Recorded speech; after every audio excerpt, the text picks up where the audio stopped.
한 소셜 네트워크에 올라온 기독 청년의 고민 관련 게시물에 이런 글이 하나 있었습니다. 저는 제 존재 자체가 누군가에게 짐이 되는 것만 같습니다. 부모에게도 친구에게도 심지어 하나님께도 저는 그렇습니다. 저는 사랑받기에 정말 너무나 부족한 사람 같습니다. 참 가슴 아픈 이 시대 청춘의 고백입니다. 여러분, 오늘날 동시대를 살아가는 많은 청년들, 아니 청년 세대를 포함하는 많은 크리스찬들이 오늘 비슷한 고민을 하며 살아갑니다.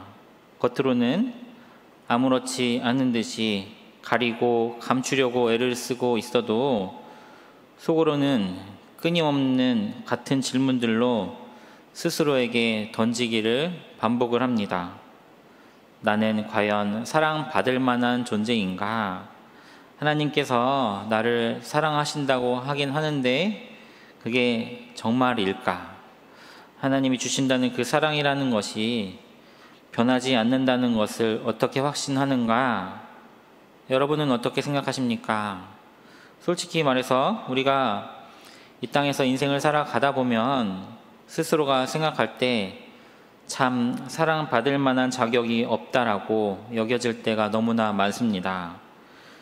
실수하고 죄짓고 관계 가운데 상처를 주기도 하고 또 상처를 받기도 하고 혹은 심지어 자기 자신을 미워하는 마음이 들기도 합니다. 그리고 이런 생각이 깊어지다 보면 하나님이라고 별 수 있겠나 하는 생각으로 이어집니다. 하나님도 나에게 실망하셨겠지, 그런 생각이 든다는 것이죠. 그러다 보면 이내 우리 마음속 깊은 곳에 이런 질문이 들려옵니다. 하나님은 여전히 나를 사랑하실까? 오늘 우리가 함께 읽은 이 로마서 8장 35절부터 39절까지의 말씀은 바로 이러한 질문에 대하여 들려주시는 하나님의 분명하고도 강력한 응답의 말씀입니다. 바울은 이렇게 고백합니다. 누가 우리를 그리스도의 사랑에서 끊으리요? 환난이나 곤고나 박해나 기근이나 적신이나 위험이나 칼이랴. 그리고 37절에 그러나 이 모든 일에 우리를 사랑하시는 이로 말미암아 우리가 넉넉히 이기느니라. 내가 확신하노니 어떤 피조물이라도 우리를 우리 주 그리스도 예수 안에 있는 하나님의 사랑에서 끊을 수 없으리라. 여러분, 오늘의 이 말씀은 그저 위로를 목적으로 주시는 말씀이 아닙니다. 바울은 그의 인생에서 실제로 수많은 고난과 위기를 경험하였고 거절과 실패를 경험하였습니다. 그리고 그 일들을 겪고 난 후에야 비로소 이와 같은 진리의 말씀을 철저하게 깨닫고 확신하였습니다. 우리가 아주 잘 알고 있는 것처럼 바울의 삶은 그렇게 순탄하지 않았습니다. 예수 믿기 전에 가졌던 그의 가문과 배경도 그에게 어떠한 도움이 되지를 못했습니다. 그래서 예수님을 믿은 후에 더 잘된 것이 아니라 오히려 감옥에 갇히고 매맞고 굶주리고 버림받고 외면당하는 인생을 그가 그렇게 살았습니다. 그러나 그가 그 모든 고난과 고독 가운데 경험하면서 확신하였던 것은 이 모든 것 가운데에서도 하나님은 나를 사랑하신다. 어떤 것도 하나님의 사랑에서 나를 끊어낼 수 없는 것이다 라는 것입니다. 여러분, 우리는 인생을 사는 많은 동안에 여러 종류의 사랑을 경험하게 됩니다. 그리고 그 사랑이 커지고 뜨거워지는 여러 경험을 하게 되죠. 그런데 그 못지않게 겪는 것이 그 사랑이 변하고 식는 것입니다. 그리고 그러한 상황들을 반복해서 겪다 보면 사랑이란 결국에 언젠가는 다 끝나게 되는 것, 이렇게 생각을 할 수 있습니다. 성경에 나오는 호세아 선지자의 이야기를 여러분 기억하십니까? 하나님께서는 호세아에게 고멜이라는 여인과 결혼하라 하셨습니다. 고멜은 음녀였고 결혼한 이후에도 호세아를 떠나서 또다시 죄 가운데 빠져들었습니다. 하지만 하나님은 다시 말씀하십니다. 가서 타인의 사랑을 받아 음녀가 된 그 여자를 사랑하라. 내가 이스라엘 자손을 사랑한 것 같이 네가 그를 사랑하라. 호세아는 결국 이 거리에서 노예로 팔리던 고멜을 은 15세겔과 보리 한 호멜 반으로 다시 데려옵니다. 하나님이 우리를 어떻게 사랑하시는지를 보여주는 실제적인 비유입니다. 우리가 아무리 하나님을 떠나도 죄를 짓고 하나님을 외면해도 그분은 우리를 여전히 사랑하시고 대가를 치르고서라도 다시 또 품으시는 분이십니다. 바로 그 사랑이 로마서 8장 말씀의 배경이자 오늘 우리가 다시 붙잡아야 할 하나님의 사랑입니다. 사람의 관계란 그렇습니다. 시간이나 조건에 따라 한계가 따르고 제한적이거나 계산적인 경우가 참 많습니다.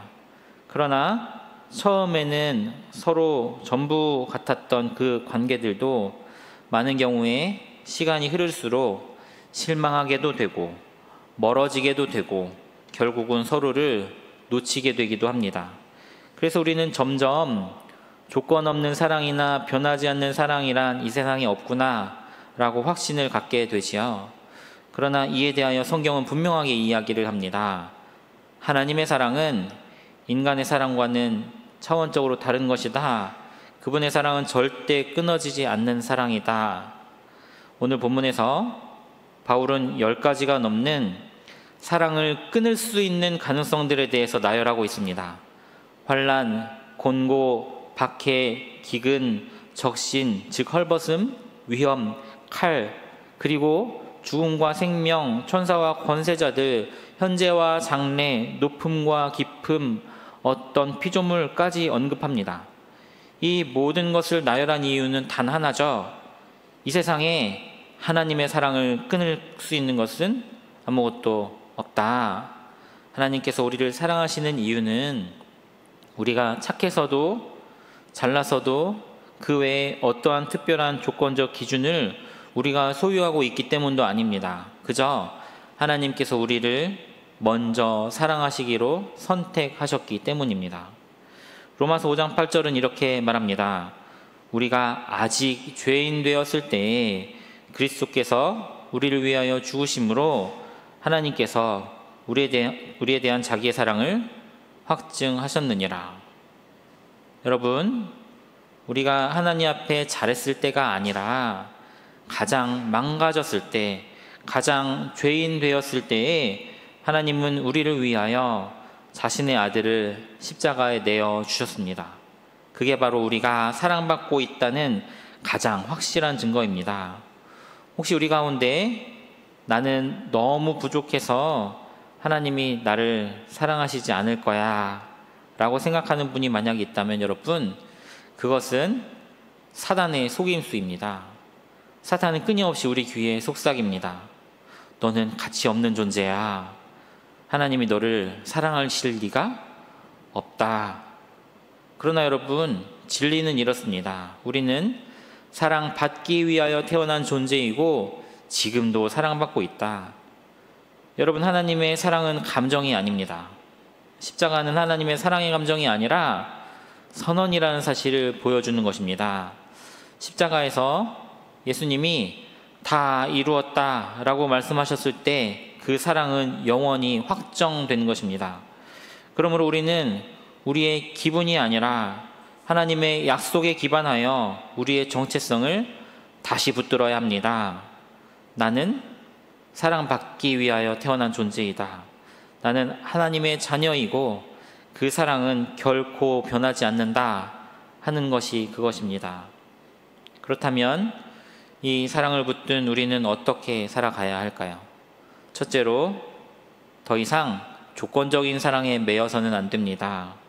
하나님의 무조건적인 사랑을 우리가 알고 나면 사람에게서 사랑을 인정받고자 애쓰던 삶으로부터 우리는 자유로워질 수가 있습니다.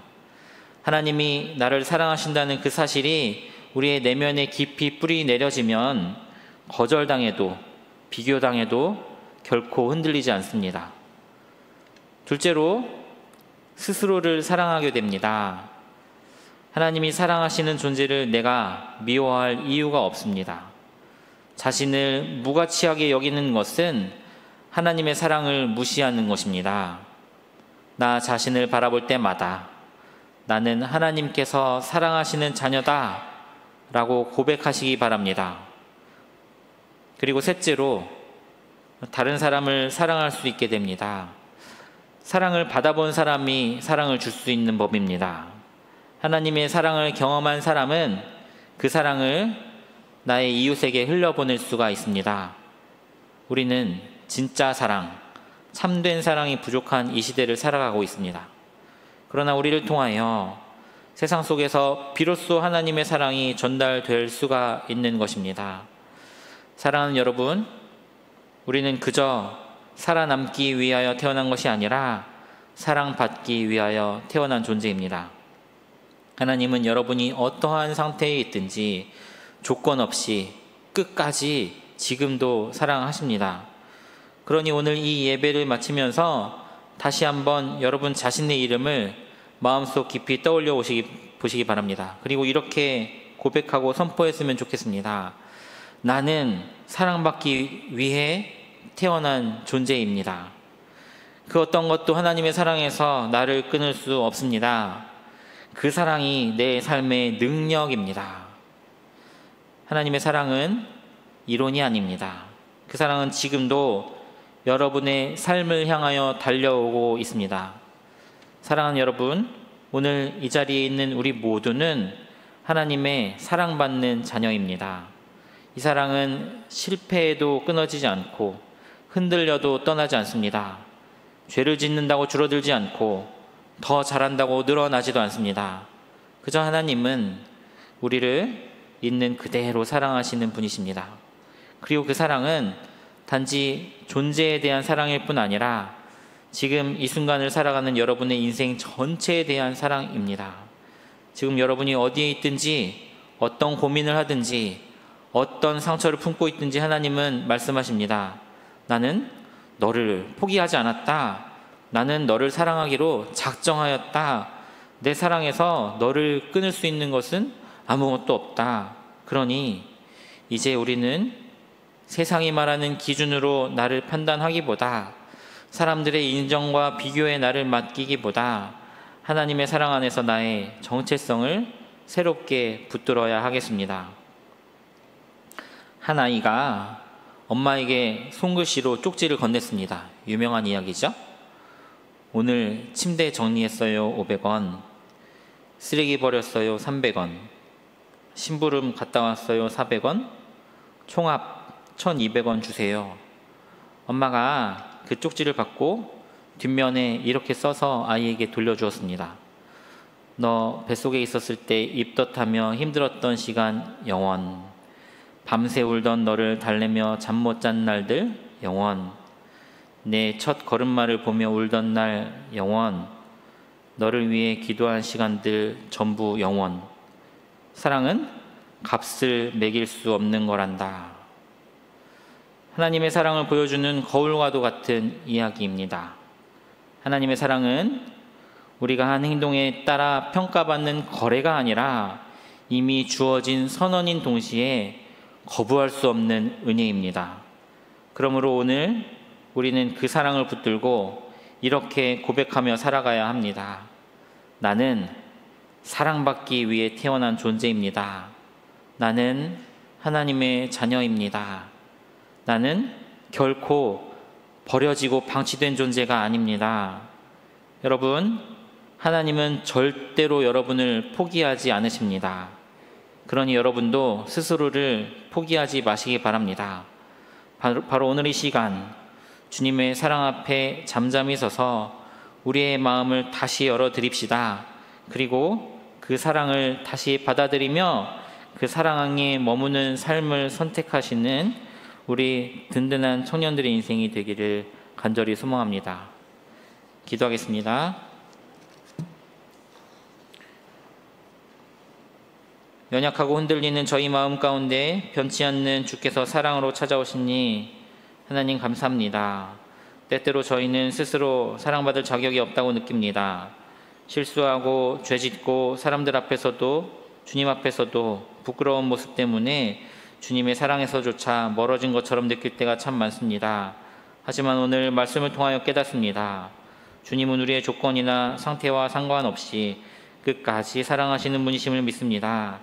우리가 환난 중에 있어도 외롭고 지쳐 있어도 심지어 죄 가운데 있었을 때조차도 주님은 변함없이 우리를 품으시고 포기하지 않으셨습니다. 하나님, 저희가 오늘 그 사랑을 다시 붙잡습니다. 나는 사랑받기 위해 태어난 존재입니다. 이 고백이 지식이 아니라 믿음이 되게 하시고 삶의 정체성과 방향이 되게 하여 주시옵소서. 세상의 평가와 비교에서 벗어나 오직 하나님이 사랑하시는 존재라는 사실 하나로 만족해 하시고 사람에게 사랑을 구걸하는 삶이 아니라 하나님께 받은 사랑을 누리고 나누며 살아가게 하여 주시옵소서. 사랑받는 존재로 사랑을 전하는 우리의 인생이 다 되기를 원하옵고 예수 그리스도의 이름으로 간절히 기도드리옵나이다. 아멘.